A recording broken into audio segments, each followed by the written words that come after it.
You share a house with someone. You sleep in the same bed. You pass each other in the hallway. You sit at the same table and eat the same food. But at some point, something changed. You stopped really talking. You stopped seeing each other. You are two people living completely parallel lives inside the same four walls. And you know it, and they know it. But neither of you says a word. This is not a story about divorce. This is not a story about fighting. This is a story about the kind of loneliness that is almost impossible to name because it lives inside a marriage. And a woman who died in the year 1582, a Carmelite nun from a small city in Spain, saw this problem more clearly than almost anyone who has ever written about love. Her name was Teresa of Avila, and what she understood about the soul of a marriage, about what happens when two people stop truly being present to each other, is documented in 3 books she was ordered to write, and which the Catholic Church has preserved for over 400 years. What she saw was not comfortable, but it was completely true. Teresa Sanchez de Cepeda d'Avila y Ahumada was born on the 28th of March 1515 in Avila, Spain, a walled city in Old Castile where the temperature drops below freezing over 100 nights per year. She was the 3rd child of a deeply Catholic household. Her mother, Beatriz de Ahumada, died when Teresa was 14 years old. Her father, Alonso Sanchez de Cepeda, was the kind of man who read serious books in the evening and wept when he prayed. Teresa watched the way her parents loved each other. She watched what happened to her father after her mother died. She watched what grief looked like inside a home. And that education, that watching, that deep attention to the interior life of a family would shape everything she ever wrote about love. At 21, Teresa entered the Carmelite convent of the Incarnation in Avila. Not because she felt called by burning passion, she admits this herself in chapter 3 of her autobiography, but because she feared hell and thought the religious life was the safest road. She would spend the next 20 years in that convent wrestling with God, wrestling with herself, and slowly becoming one of the most precise observers of the human soul who has ever lived. If you value this kind of deep dive into documented spiritual and historical teaching, subscribe. It is the best way to support what we do here. And drop a comment telling us what city you're writing from right now.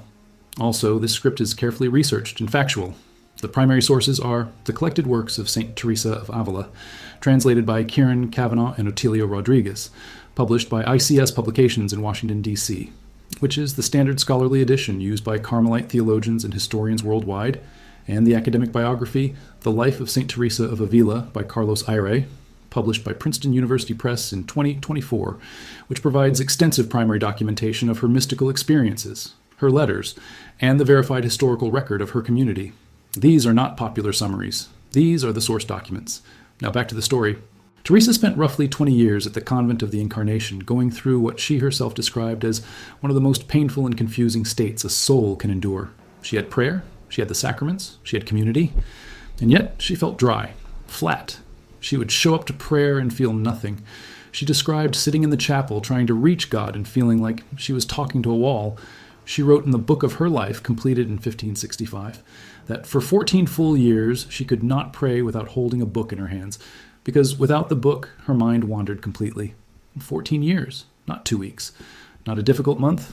14 years of showing up to a relationship she had committed her entire life to and feeling absent from it even while she was physically present in it. She was in the room, but she was not there. And she was honest enough to name it. This is the first thing Teresa understood about the kind of estrangement that can grow between two people who are supposed to be bonded. It does not look dramatic. It does not look like anything from the outside. A person can be perfectly present in body and completely gone in soul. You can share a house with someone and be in a desert. And the tragedy is not that the warmth is absent. The tragedy is that neither person knows how to close the distance that is open between them. Teresa knew this because she lived it. She lived it not with a husband, but with God himself. And the way she described the interior condition of a soul that has gone cold, the way she mapped out exactly what it feels like to be present and disconnected at the same time, is some of the most precise emotional and spiritual writing in the entire Catholic tradition. In 1577, at the age of 62, Teresa sat down and wrote the book that would define her legacy. She wrote it at the Reformed monastery of San Jose in Avila in a period of about 2 years. She was tired, dealing with the physical pain that had dogged her since she was in her late 30s, managing the reform of the entire Carmelite order in Spain alongside her younger collaborator, John of the Cross. But she wrote, "The book is called El Castillo Interior, the Interior Castle, and in it she describes the soul as a castle made of a single diamond with 7 concentric mansions inside it. To reach the center is to reach the fullest union possible between a human being and God. But the description of the outer rooms, the first and second mansions especially, is really a portrait of what happens to a relationship. when two people stop truly seeing each other, and it is devastating to read. In the first mansion, Teresa describes a soul that is technically inside the castle, but so distracted by the world outside that it barely notices where it is. The light from the center, where God lives, barely reaches this outer room. The soul is not gone. It is not left. It is simply smothered by what Teresa calls the things of the world, by noise, by obligation, by the habits of daily life that crowd out every deeper impulse. She wrote that such a soul is like someone who can see the bright light at the center of the castle, but cannot feel it because too many things are blocking the way. This is not a person who hates their life. This is not a person who is deliberately cruel. This is a person who is just very busy, very distracted, very full of things that are not the thing that matters most. And they have been this way for so long that they have stopped noticing. The noise feels normal. The distance feels normal. Cold feels like air temperature. Now apply this image to a marriage. Think about what happens when two people stop making each other the center of their attention. It does not happen in a single fight. It does not happen in a dramatic moment. It happens in the first mansion. It happens one distracted evening at a time, one meal eaten in silence while looking at a screen, one conversation replaced by logistics, one moment of reaching out quietly and getting nothing back. And then, after enough of those moments, something shifts. Not in the outer structure of the relationship. The house is still the same house. The name is still the same name. But in the interior life of each person. They have retreated. They are technically inside the same castle, but standing so far from the center that the warmth does not reach them anymore. Teresa's second mansion is even more specific and even more painful to recognize. In the second mansion, the soul has begun to hear something calling it toward the center. It feels a pull. It wants more than what it currently has, but it is still surrounded by everything that has been keeping it in the outer rooms. And here, Teresa makes an observation that is startlingly modern. She writes that the creatures in the second mansion are in greater danger of suffering than those in the first, precisely because they can already feel what they are missing. Numbness is easier than longing. It is much harder to feel the gap between where you are and where you want to be than to simply be unconscious of the gap. A person who has gone completely cold in a marriage does not feel the distance. But a person who has begun to wake up, who remembers what it was like when the center was warm, who can still see the light, even if they cannot reach it, that person is in a particular kind of agony. You have probably met people in this exact state. Maybe you are in it yourself. You're not ready to leave. You're not ready to fully fight for it either. You are standing in the second mansion, hearing something calling you forward, but surrounded by the habits and the routines and the 10,000 small decisions of a life that have built a wall between you and the person you married. Teresa called this a purification. She called it painful and she called it necessary. But she also said that the souls in this room are the ones who need the most courage, because the worst thing they can do is stay there and grow comfortable with the longing without doing anything about it. Subscribe if you're finding value in this. Comment from which city you're watching or listening. This research comes from the deep Carmelite scholarly tradition, specifically the work of Kieran Kavanagh at the Institute of Carmelite Studies in Washington, D.C., whose 40 years of translating and annotating Teresa's complete works represents the most authoritative English rendering of her thought in existence. Kavanagh documented in the prefatory essays to the collected works that Teresa's castle imagery was not abstract theology. It was drawn directly from her own interior experience and her careful observation of the souls who came to her for spiritual direction, many of them married people, not nuns. She was not speaking from theory, she was reporting what she had seen. Now back to what she saw. There's a specific passage in the interior castle, Fifth Mansions, Chapter 4, where Teresa uses human marriage directly as her primary comparison for what happens in the soul. She writes that she can find no other comparison that works as well as the sacrament of matrimony to explain what she means. She is talking about the spiritual life, about the relationship between a soul and God. But she uses marriage because marriage is the closest human equivalent to the kind of total union she is describing. And in doing so, she reveals exactly what she believes marriage is supposed to be at its core. It is not just companionship. It is not just partnership. It is not just a legal agreement or a family structure. It is the total giving of oneself to another, the total offering, the mutual indwelling, the kind of closeness that cannot be undone. And when that is present in a marriage, she says, it is the most powerful image of divine love that exists on earth. When it is absent, something fundamental has been broken. And here is a thing Teresa noticed that very few people in the 16th century were willing to say plainly. The estrangement between two people who live together is not simply a problem of circumstance. It is a problem of attention. It is a problem of where a person's inner life is actually located. She watched women in the confessional who were technically married to their husbands, but whose entire inner life was somewhere else entirely, in their children, in their worries, in their social obligations, in the noise that Teresa called the world's creatures pulling them outward. And she watched men who came to her spiritual direction carrying the same hollow feeling inside a committed life. They had not stopped loving. They had stopped paying attention. And Teresa said bluntly in the third mansion of the castle that it is possible to be a perfectly decent, morally upright person and still be spiritually stuck, precisely because decency and uprightness can become a substitute for genuine interior movement. You can be a good spouse and still be living in the outer rooms. You can keep every promise and still be absent from the person to whom you made them. The third mansion is full of good people. Teresa writes that the souls in this room have stopped doing most of the harmful things. They have brought order to their lives. They are giving to the poor. They are keeping their obligations. They are saying their prayers at the right times. And yet, something is missing. They are safe, but they are not warm. They are correct, but they are not alive. Teresa uses a memorable phrase for what is wrong with them. She says they are afraid of everything, afraid of making a mistake, afraid of losing what they have, afraid of the cost of moving deeper. And because they are afraid, they stay in a room that is orderly but cold. They have arranged their life beautifully and forgotten that the point was not arrangement. The point was the center. A marriage in the third mansion looks like a marriage that is working. Everyone outside the house would say these two people are doing well. They manage the house together. They raise the children together. They show up at the right events. They say the right things.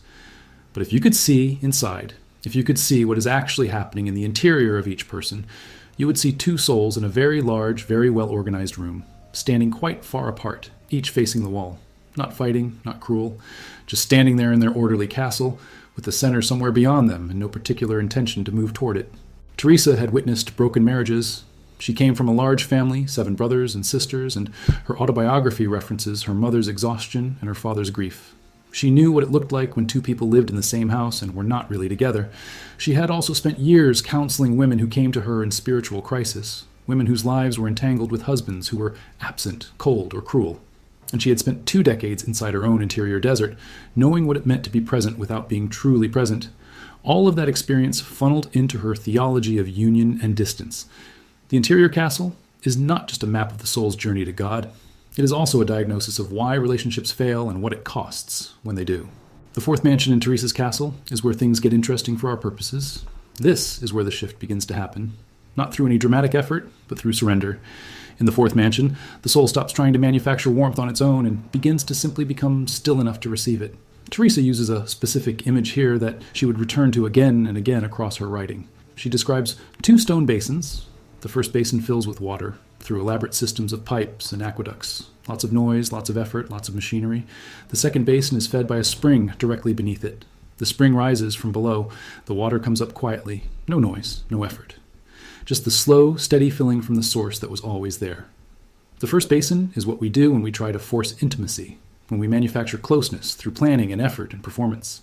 The second basin is what happens when we simply stop running from the center and become quiet enough to let it reach us.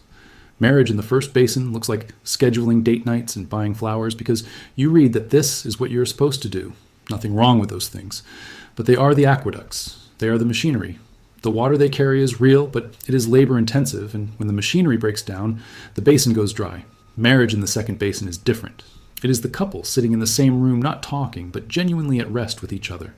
It is the look across a room that communicates something no sentence could hold. It is the long history that has become so deeply embedded in 2 people that they know what the other needs before it is said. This kind of intimacy, Teresa insists, cannot be manufactured. It can only be received. And receiving it requires stopping. It requires silence. It requires the willingness to be completely present without an agenda. What Teresa observed in the souls she directed is that the greatest obstacle to this kind of presence is not cruelty and not hatred. It is distraction. It is the noise of the first mansion carried forward and amplified. A couple can go 20 years in the same house and spend most of those years in the outer rooms, not because they are bad people, not because they do not love each other in some sense, but because nobody told them that the center of the castle requires active movement toward it. Nobody told them that 2 people can slowly drift to the outer walls while living in the same space, and that drifting is the default, not the exception. You do not accidentally end up in the 7th mansion. You do not accidentally arrive at deep union with the person you married. It is a direction you choose every day, and the failure to choose it is a choice of its own. Teresa's writing on the 6th mansion contains what is perhaps her most shattering observation about love. The 6th mansion is the room of the betrothed soul, the soul that can see the center clearly, that knows what it wants, but that is still separated from it. And Teresa says that the suffering in this room is unlike anything in the preceding rooms. She writes that the depression that can afflict a soul in this state is comparable only to the torments of hell, not because God has abandoned them, but because they are so close to union and still not there. The soul has tasted what true closeness feels like, and now cannot unknow it. It is the grief of the marriage that used to be warm and is now cold. It is the grief of the person who remembers, who still knows that something real existed between them once and cannot figure out how to get back to it. This is not the grief of someone who never loved. This is the grief of someone who loved and lost the thread. What Teresa prescribes for the sixth mansion soul is not more effort. It is not better strategy. What she prescribes is courage, and then something she calls determinación determinada, determined determination. In her Way of Perfection, written around 1565 for her nuns at San Jose, she says that the most important characteristic of anyone serious about the interior life is the willingness to make a resolved, non-negotiable decision not to give up. Not to give up on reaching the center. Not to give up on the relationship with the one they have promised themselves to. She says that God honors this kind of determined commitment even when the soul is dry, even when nothing feels like it is working, even when the warmth seems completely gone. The commitment itself has value. The choice to stay and to keep moving toward the center is not nothing. It is, she says, the single most important disposition a soul can have. What she is really describing is this. In a marriage that has gone cold, the hardest moment is not the fight. The fight, at least, is alive. The hardest moment is when both people have stopped fighting and simply moved into the polite management of a shared life. When the argument has ended, not because it was resolved, but because no one has the energy anymore. When the silence at dinner is not comfortable. Silence, but the silence of two people who have run out of things to say that feel worth the effort. Teresa watched this happen. She watched it happen in families she knew in Avila. She watched it happen in the wider life she navigated as she traveled across Spain, founding convents in Medina del Campo in 1567, in Malagon and Valladolid in 1568, in Toledo and Pastrana in 1569, in Salamanca in 1570, in Alba de Tormes in 1571, in Segovia in 1574. She was in houses, in convents, in parlors, in carriages, across the whole geography of Castile and Andalusia. She saw human beings up close for 50 years, and the problem she identified in couples was the same problem she identified in souls. The problem was always about where the center was and how long it had been since anyone made an actual movement toward it. She also noticed something that is easy to miss.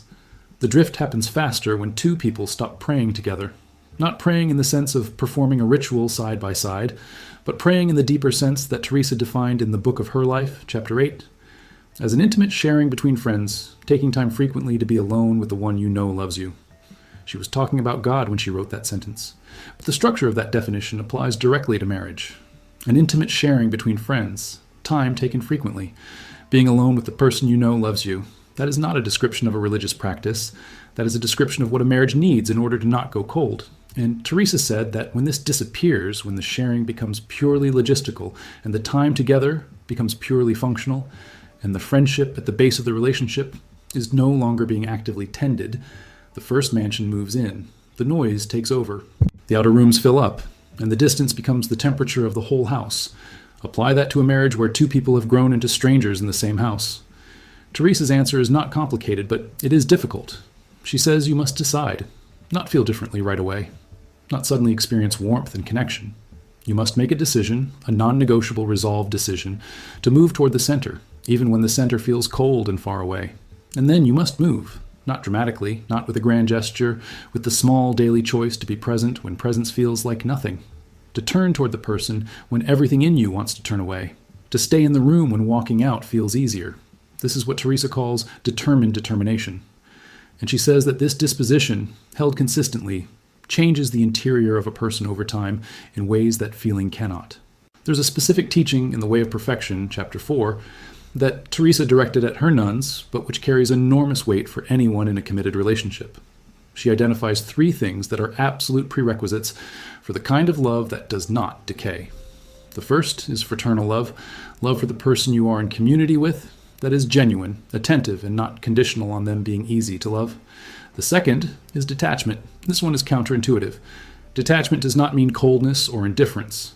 Teresa defines detachment specifically as the freedom that comes from not demanding that another person fill every need in your soul. The soul that is attached, in Teresa's vocabulary, is the soul that has made another human being responsible for its entire interior life. That kind of demand, she says, destroys relationships, because no human being can bear that weight. A spouse is not a substitute for God. A spouse is a companion on the road. And a companion who is expected to be the destination will eventually fail you. Not because they are bad, but because that is not what a companion can do. Detachment, properly understood, is the capacity to love someone fully without requiring them to be everything. It is the freedom that makes real love possible. The third requirement she names is humility, knowing who you are before God, knowing your own weakness, not comparing your interior to your spouse's exterior, not measuring your private suffering against their visible behavior. Teresa had watched enough marriages fall apart in the 16th century to know that the thing that most commonly poisoned them was pride, the pride of a person who has decided that they are the wrong party and that the wronged party need not move. Two people, both waiting for the other to close the distance. Two people each convinced that the movement should come from the other side, and the distance growing wider every year while both of them stand still. The seventh mansion is where Teresa's entire architecture of the soul leads, the innermost room, the place where the soul arrives at what she calls spiritual marriage, total union, permanent, unshakable, transforming. She distinguishes this from betrothal using one of the most beautiful images in all of Western mysticism. Betrothal, she writes, is like two candles touching at the wick so that the flames become one. Beautiful, warm, but the candles can still be separated. The flames go back to being two. Spiritual marriage is different. It is like rain falling into a river. Once the rain enters the river, you cannot separate it again. The two have become one substance. You cannot pull the rain back out of the water and hand it to someone as a separate thing. It has gone into the larger life of the river. That is what Teresa believed true union looked like, not the beautiful temporary joining of the candles, the irreversible merging of the rain and the river. This is what she believed marriage was designed to produce between two human beings, not the performance of partnership, not the management of a shared household, not the polite coexistence of two people who have agreed to be kind to each other most of the time. The irreversible merging, the point at which two separate lives have become so genuinely intertwined that they cannot be cleanly pulled apart without damage to both. Teresa had seen couples who had this. She had also seen couples who were living like two candles that had been separated, each burning alone in the dark, still technically in the same room but giving off no heat to each other, and she knew which of those two pictures was closer to what marriage was supposed to be. Teresa died on the 4th of October, 1582, in the town of Alba de Tormes, 45 kilometers from Avila. She had just finished founding her 17th Carmelite convent, this last one in Burgos, completed in April of that year. She was 67 years old. She had spent 45 of those years inside religious life, the last 20 in the constant physical exhaustion of founding convents across Spain, traveling by cart on roads that were often impassable, managing the politics of the Spanish Church, fighting the Spanish Inquisition, writing letters that have survived in collected form across 2 volumes. On the last day of her life, she asked the sisters around her to pray for her, saying she was a daughter of the Church. She did not ask for a doctor, she asked for the Eucharist. Her last recorded words, according to multiple eyewitnesses whose testimony is preserved in the beatification and canonization proceedings of the early 17th century, were directed to God, not to the people in the room, to the person at the center of the castle. She was canonized in 1622 by Pope Gregory XV, alongside Ignatius of Loyola and Francis Xavier, arguably the most consequential single canonization ceremony in the history of the Catholic Church. 48 years after her death, in 1670, Pope Paul VI declared her the first woman doctor of the Church in the entire history of Catholicism. Not one of the doctors, the first female one ever. In an institution that had been producing theological documents for 1,500 years, no woman had ever received that designation before Teresa of Avila. She received it for the precision and depth of her interior analysis, for her ability to name, with complete accuracy, what happens inside a soul at every stage of its movement toward or away from love. And that analysis does not stay inside the monastery. It applies to every person in every house who has ever looked across the dinner table at someone they once knew deeply and felt the strange grief of being a stranger to them. The drift that Teresa maps in her first and second mansions does not announce itself. It does not send a warning letter. It arrives in the ordinary Tuesday evenings when you choose the screen over the conversation. It arrives in the habit of answering a real question with a practical answer when what was really being asked was something else entirely. It arrives in the way two people slowly learn to manage each other instead of to truly meet each other. And once it has settled in, it begins to feel like furniture. Normal. Just the way the house is. Just the way things are. And Teresa's entire body of work is one long refusal to accept that the way things are has to be the way things stay. What Teresa says to the couple who has drifted into the outer rooms is the same thing she says to the soul in the desert of prayer. She says, the warmth is still at the center. It was never the warmth's responsibility to come to you. You have to move toward it. Not through force, not through grand gesture, through the small daily choice to close the distance rather than let it grow, through the determined determination to not let the castle fall cold, through the willingness to be present in the same room instead of just occupying the same square footage. She says, "The center can be reached from wherever you are standing right now. You do not have to be in the right mood. You do not have to feel ready. You just have to turn around and walk toward the light. The distance seems enormous when you have been in the outer rooms for years." Teresa walked out of 20 years of spiritual desert.